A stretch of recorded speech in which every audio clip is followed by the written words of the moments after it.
आज मी शिवाजी महाराजांच्या शाळेत कसे महान सरदार मावळे घडले आहेत त्याचे एक उदाहरण देणार आहे.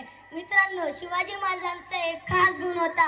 त्यांना मावळे एकत्र जमवणे आणि आपलेसे करून घेणे ही एक खूप मोठी कला होती. त्यांनी जे मावळे निवडले त्यांनी आपले स्वराज्य टिकवण्यासाठी खूप मोठे योगदान दिलेले आहे. त्यांचे एक उदाहरण म्हणजे सरसेनापती संताजी घोरपडे. हो, तेच संताजी घोरपडे ज्यांना आपण छावा पिक्चर मध्ये संभाजी महाराजांसोबत मोहीम करताना बघितले होते. संताजी घोरपडेंची निवड आणि प्रशिक्षण शिवाजी महाराजांच्या देखरेखीत झाली. त्यांना तलवार चालवणे, घोडा फेकणे, डावपेच करणे ही प्रशिक्षण शिवाजी महाराजांनी दिली. याचा फायदा मराठे शाळेतील महाराजांना झाला. संताजी घोरपडे यांनी आपली सेवा करताना प्रत्येक वेळेस शिवाजी महाराजांनी दिलेली शिकवण डोळ्यासमोर ठेवून आपली जबाबदारी पार पाडली. त्यांचा अजून देखणा प्रवास राहिलेला आहे. ज्या वेळेस राजाराम महाराजांनी त्यांना सरसेनापती हा किताब दिला आणि स्वराज्य टिकवण्याची सर्वात मोठी जबाबदारी देऊन राजाराम महाराज जिंजीला जाऊन राज्यकारभार पाहू लागले.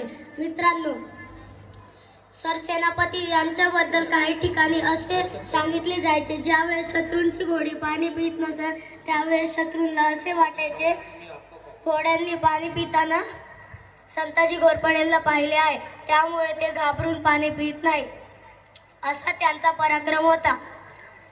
त्यांची सर्वात मोठी ताकद गनिमी कावा ही होती.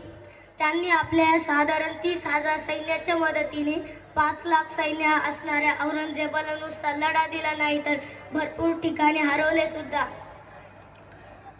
शिवाजी महाराज संभाजी महाराज यांच्यानंतर औरंगजेबाचे आवडतीचे शहर बुऱ्हाणपूर झाले. त्यांना लुटून स्वराज्याचा खजिना वाढविला आणि आपले सैन्य चालवले.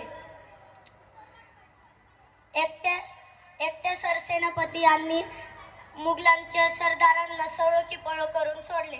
बोलण्यासारखे भरपूर आहे, बोलणारे पण भरपूर आहे. मी वेळेचा विचार करून इथेच थांबतो.